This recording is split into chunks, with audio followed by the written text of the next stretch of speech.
Welcome back to Nick Lenz's Comic Corner Classics has known classics. This is episode number 1117 and Doubleshot number 1011. I have one Marvel trade, one DC trade to talk about. Alright, first up it is Captain Marvel Volume 2 Falling Star. There are two story arcs in here. First of which is a War of the Realms tie-in, which this makes this the third trade I have reviewed where it has issues tying to War of the Realms. An awesome crossover that happened last year. The issues I put are simply this. The second one, I'll get to it. It's actually a backdoor pilot to a miniseries, which is actually almost done, by the way. Yeah.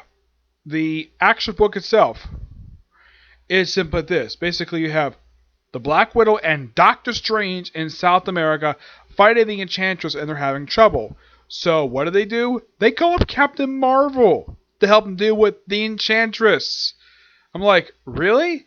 Why the heck would you contact Captain Marvel? She's a cosmic character. Why would you have her deal with a Thor villain? No idea. Also, of course, this book is still written by Kelly Thompson. Amanda Conner does the cover art here, but she stops with issue 8. Yeah, with issue 9, they get a brand new cover artist. Yep. Now, issue 9 is replaced by Mark Brooks. Now, the interior artwork for issues 6 and 7 is done by Anna Patella and Paola Martinello, and issues 8 to 11 is done by Carmen Carino. Yeah. And this is technically, if you look at it, this is like Captain Marvel for Carol Danvers. This is like her, I believe, her third or fourth volume she's had as Captain Marvel. And of course, they do keep the traditional legacy numbering for the issues. I don't remember what the issue numbers were, but yeah. And this is the most recent trade they released for it. And let me point out something about Doctor Strange in here. Now you're probably thinking, oh yeah, and also you have Winter Soldier pop up in here. You're probably thinking Doctor Strange. Now Doctor Strange has got brand new attire in here. Now, if you haven't read Mark Waid's run for Doctor Strange, you're probably like, wait, what is up with new outfit? And that's clearly not Doctor Strange. Yeah, that is Doctor Strange. During Mark Waid's run, he has since had him basically drop the outfit Jason Aaron introduced during his run, and that was a slight update to his classic look. This is a completely new costume. With the exception of the cloak levitation, it's a brand spanking new look. Some might say he might be the host of Venom Symbiote. He really isn't. So, and what's Carol up to? She's sleeping in the Avengers Mountain. Yeah. That's what she's doing. Sleeping in the Avengers Mountain. This is actually one of the handful of books that the Avengers Mountain does appear in. It's also appearances in Thor. I believe it's also appeared in Captain America. Surprisingly, it's never appeared in Iron Man. No, it never did. Yeah, during Dan Slott's run, I don't think Avengers Mountain appeared once in Dan Slott's run for that book. Yeah. Of course, Avengers got a great lineup right now, and this is because my only guess is the reason why they had Avengers Mountain featured in this book, because Captain Marvel is on the roster, so why not feature the mountain? Okay, why in the world is she sleeping on the mountain, not in her apartment? No idea. So she's contacted, and they get down, and all of a sudden the Enchantress shows up when they're about to discuss their plan to take her down, and she has Captain Marvel and Doctor Strange swap bodies. Yep, and yeah, and the cloak levitation is like Carol very much, and apparently she doesn't know what the cloak levitation is. Now, here's the thing. Now, Doctor Strange, I believe he is part of the current roster of the Avengers. I believe he is. And as far as I remember, I don't think that in Mark Waid's entire run for the book, the Avengers Mountain has ever appeared. Just mainly just Black Panther and Captain America. This is the other book that it appears in. Now, She-Hulk does not currently have a book. I believe it's also up in Thor when Jason Aaron was writing it. I don't think Danny Cotis has had it appear yet. No, I don't think he has. So, yeah, so basically for these next few issues, for about 2 issues, we have Carol Danvers and Doctor Strange's body, and Doctor Strange and Carol's body. Oh yeah, and here's the thing, and this is basically very typical of any guy who body swaps with a woman. Like, the first thing a guy will do, check out the body. Yeah. See how gorgeous this was. Yeah. And she's telling him basically, watch the hands. So watch the hands, magician. Because I don't think she wants him to basically grope her body. Okay, now that is very standard fiction whenever they do body swapping stuff, where the female who's in the body of a guy and the guy who's in the body of a woman. And it's a good thing that Doctor Strange is not a pervert. Yeah, he is. Despite how old the man is, he is not a pervert at all. The only woman I think of he's only seen like maybe one or two women actually naked. He's seen Clea. He's frequently had sex with her. And of course, there's also Night Nurse. Yeah, he had a relationship with her too. The Wonder Room's tie in here, and of course, they do eventually switch back after Carol has, in the body of Doctor Strange, basically do a mutiny, having the army of the undead turn again. And yeah, the Enchantress got an army of zombies, so turn against the Enchantress, which apparently destroys the army, but also apparently cancels the body swap, so Doctor Strange is back in his own body, and Carol is back in her own body. It's a pretty interesting little tie-in. As for the Falling Star stuff, which has a guest star appearance by War Machine, Abigail Brand, Iron Man, She-Hulk. Yeah, great characters. Because also, Spider-Woman shows up in here as well. Yeah, she appears in these issues. Winter Soldier, in case you're wondering what he does in the tie-in issues for Captain Marvel, he doesn't really do much of anything at all. It doesn't really affect the plot at all. Something going on with Carol. Mainly put, it's like basically like she's apparently getting sick. Not the first time that the writer has written this way. The last writer who did this was actually Kelly Suhanik, but it was actually involving her head. This time it's actually involving a virus. It's actually involving an object in her body. And we also had a debut of a brand new character in the storyline. A character by the name of Star.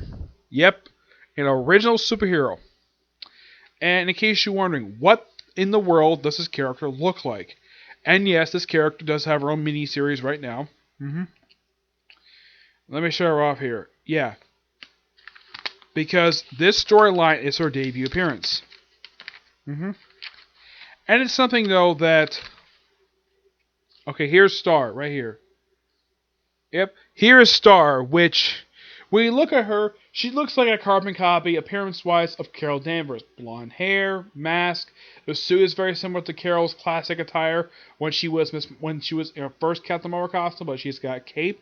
Yeah, we also see an appearance by Hazmat. Yeah, Hazmat apparently is now Carol Danvers' psychic for some reason. I like the fact that Kelly Thompson uses female characters in the Marvel Universe who currently don't have an ongoing series, or at least not featured in one, and make them supporting cast of the book. So basically, Star shows up, saves Carol. We also have a reference to Avengers number 10, which is the first time that Carol was met Jessica Drew, which he saved her back in that issue. Yeah, though that was also the same issue which Rogue appeared and pretty much put Carol in a coma for a complete decade. Yeah. And also during this period of time, we also have it where her lineage, as her being half Kree, is out to the public. And the military dismisses her, and she has won basically a grievance, so she decided to step down, basically take a leave of absence from being the head of the Alpha Flight program. Yeah, I kind of get the reason why the writer did that, because in pretty much this whole run so far, I don't think that she's ever actually even went to the satellite at all. She basically spent time on Earth, and it's revealed and of course we have Dr. Minerva show up. Yeah, she's in here too. Yeah, I'm like, okay, and then she briefly works together with her, and it turns out Minerva's actually responsible for giving Star her powers. Yeah, and then Star apparently attacked her off screen and basically strung up her own lab, basically spilling her blood. Yeah, it turns out that the person behind everything, including the virus, was all Star. Yep, and Carol basically had enough of her, so just basically called her out, and basically they had a brawl in Times Square. And the people were not cheering Star for this. No, they were cheering Carol because of all the bullcrap Star was doing. And here's the thing. Carol beats Star. She gets taken to the raft. And the public support actually has her get reinstated. Basically demand the military to reinstate her as a colonel. Yep. This storyline overall is really, really good. I thoroughly enjoyed this. I know Friend TV I've heard some people are not really big fans of the Kelly Thompson run. this run so far. I'm thoroughly enjoying. Next trade is Last Adventure, which I believe comes out next month, which I'm looking forward to that. Yeah, great storylines they have in here. Like the War Drum signing was actually pretty good. The Star storyline is fantastic. And I'm gonna give this book roughly a 9.5 out of 10. It's that damn good. Yep. Can't wait for Volume 3 to come out. Excuse me. Which is a follow-up to, I kid you not, Death of the Inhumans. I will discuss that when that trade comes out. Next, of course, is the last trade I have reviewed yet for Nightfall. This is Batman Prodigal. Dick Grayson takes up the cowl. This collects issues of Batman 512 to 514, Batman Shadow of the Bat 32-34, Detective Comics 679 to 681, and Robin Volume 4 Issue 0 and 11 to 13. Chuck Dixon writes Batman Detective Comics, Alan Grant does Shadow of the Bat, and Batman's done by Doug Moak. Now, before I talk about this particular storyline, I have to discuss something. It was revealed today that I have some sad news. That Denny O'Neil, one of the people behind this very storyline, not particularly Prodigal, but the entire Nightfall saga, Denny O'Neil passed away today. I personally have never met him at all. He was one of those writers that I always wanted to be at Comic-Con. But he never came to this area for some reason. I don't know why, but he didn't. But I had always wanted to meet him. And he was 81 when he passed away. The guy, basically, if you read this guy's work, this guy was an amazing writer. He was also a really good job at being editor. Like, during this time period, basically, when he was working the Bat books, he created Ra's al Ghul, he created Talia, he created the Venom drug that Bane uses. One of the key people behind Nightfall. He also created Azrael. Yes, Azrael with Joe Quesada. And basically, the last story he worked on as an editor was basically No Man's Land. And he also did some work at Marvel, did some work for Daredevil. He wrote some issues of that. He wrote some issues of Amazing Spider-Man. He created characters like Obadiah Stane. He created Madam Web. Basically, some memorable characters. I mean, Obadiah Stane did appear in the movies, appeared in Iron Man 1. And when he appeared on Kevin Smith's podcast, he said that he actually, after seeing the first Iron movie, he loved it, and he was very surprised that they used his character Obadiah Stane. And the story goes that he made a phone call to Joe Quesada, a guy who he helped launch a career for. He says, "Hey, I see you use my character. Can I get a check, please?" And Joe's like, "Sure." And send him an email, like less than a week later, get a check in the mail. Yeah, he got a royalty check for using Obadiah Stane, which is one of his characters. And yeah, listening to Denny O'Neil on the Fat Man on Batman podcast, he is such an interesting guy to listen to because the guy has got so much stories. And I talked to Brian Sturflees about him. He said he was an awesome guy to work with in person when he was working as a cover artist for Shadow of the Bat, which his covers do appear in this trade. And yes, now I know Chuck Dixon's going to appear at Comic-Con next month. I'm going to discuss him briefly talk to him about Denny O'Neil. I'm sure he probably was upset over his passing because he actually worked with him, especially on a Nightfall saga. But if you ever get a chance to check out Denny O'Neil's work, I highly recommend it because it is so good. Like, these trolling trades I should recommend checking out. Not just Nightfall. Also check out Tales of the Demon, which collects his early appearances here for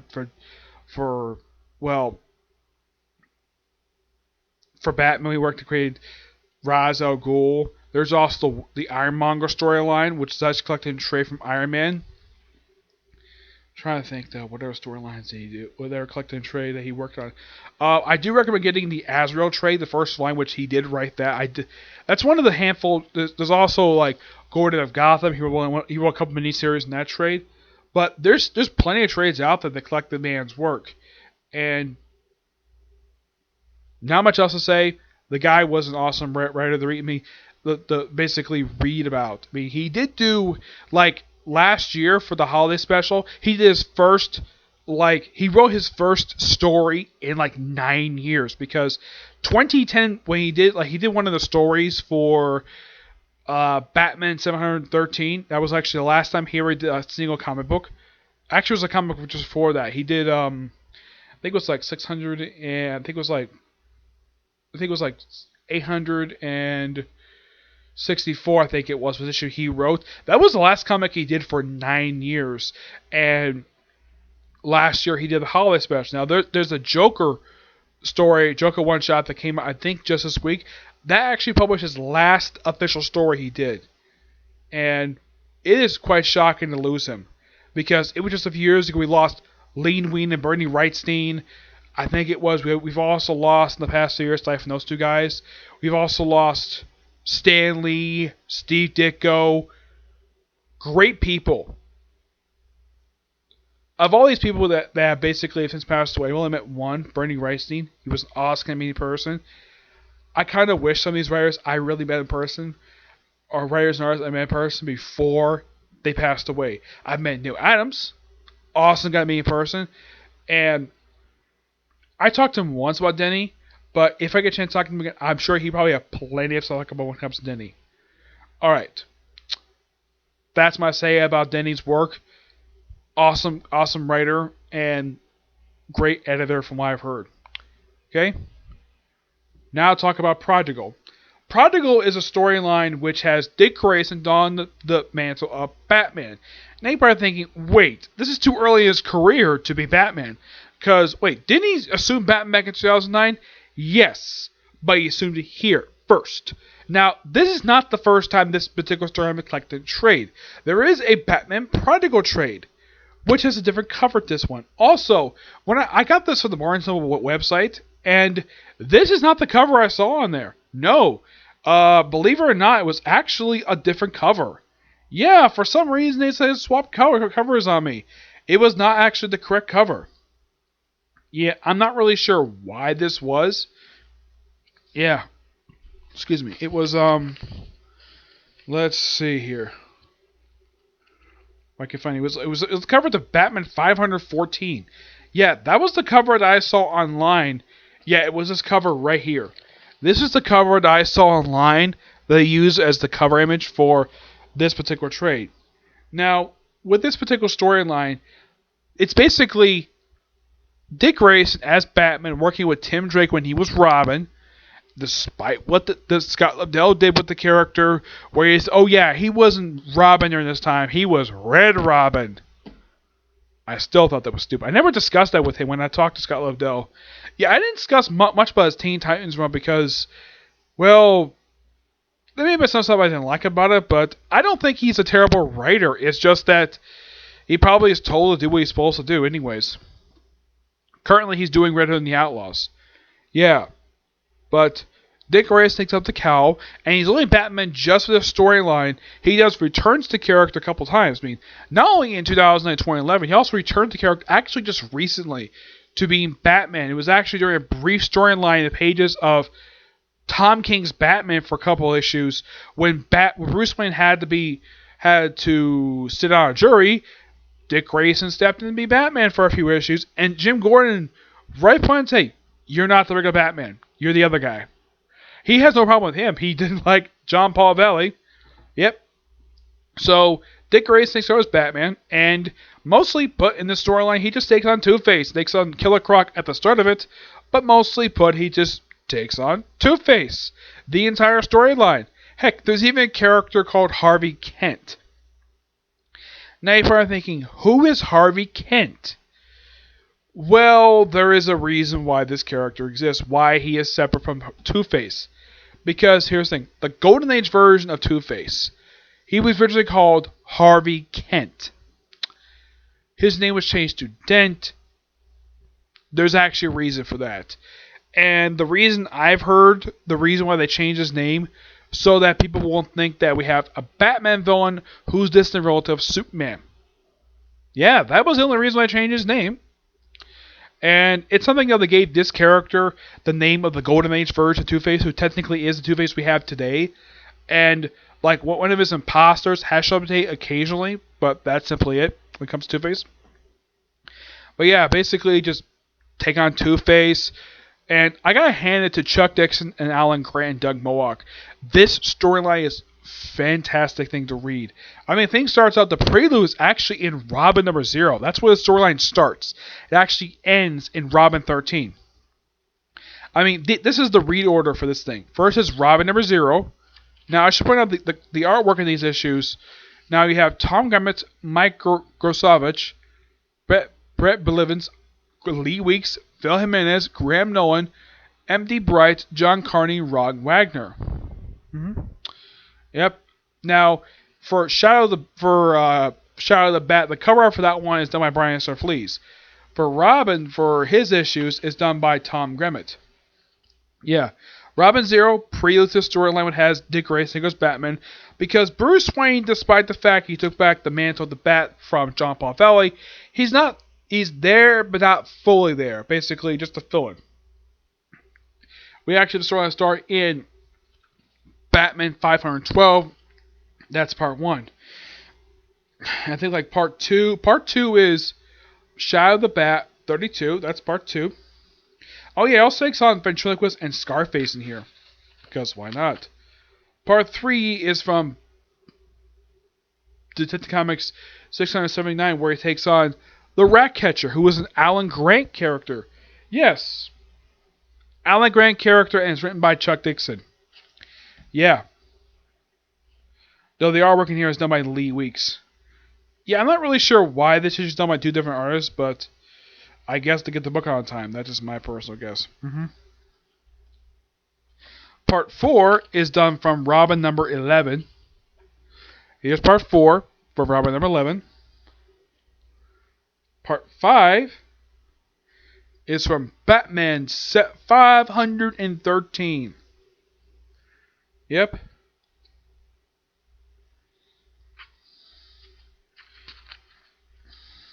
I think I may have passed the... Yeah. Part 6, Shadow of the Bat, number 33. Here's some awesome cover art from Brian Flees. Yeah. If I get a chance to see him at Comic-Con again, I'm bringing these books for him to sign because, well, Shadow of the Bat basically the issues he did the cover for it. So why not? Part 7 is from Detective Comics number 680. That's part 7.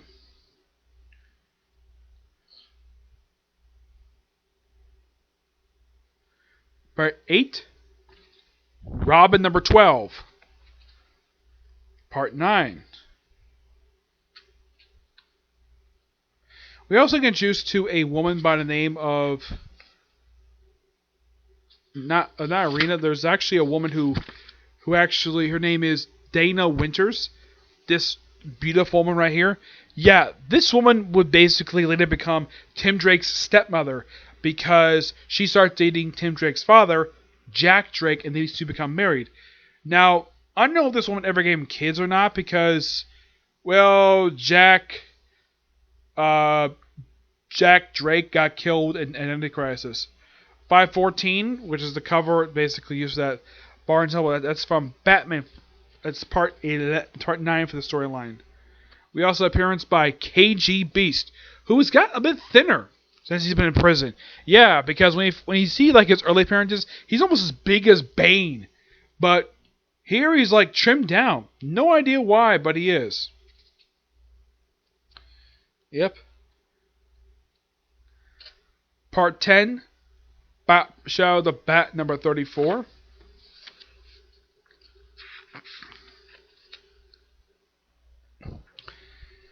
That's part 10. Part 11 is from Batman. It's from the Detective Comics 681.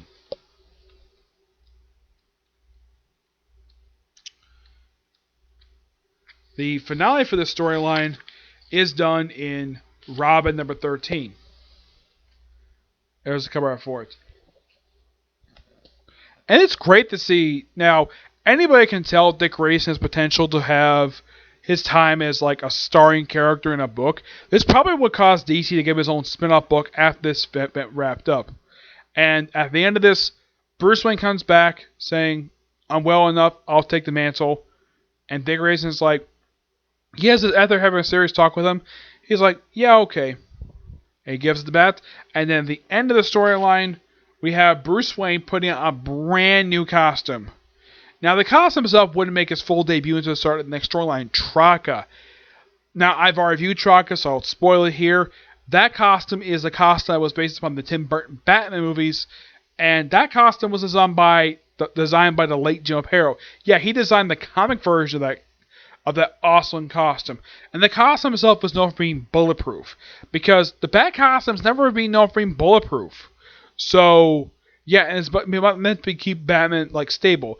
And he wears that costume up until No Man's Land. Yeah, the costume that he's wearing here, he's been wearing this costume on and off. I mean, the case of the design of the costume is basically from Neil Adams. Neil Adams, when he was this costume for 20 years. And my guess is that they probably want to do something new with him, so they have more different costume. Yeah. But this storyline is fantastic. I give this book roughly a 9.5 out of 10. Final thoughts on the Nightfall Saga. This storyline is fantastic. I love it. I have pretty much every single issue so far except for Traka. I've already reviewed that one.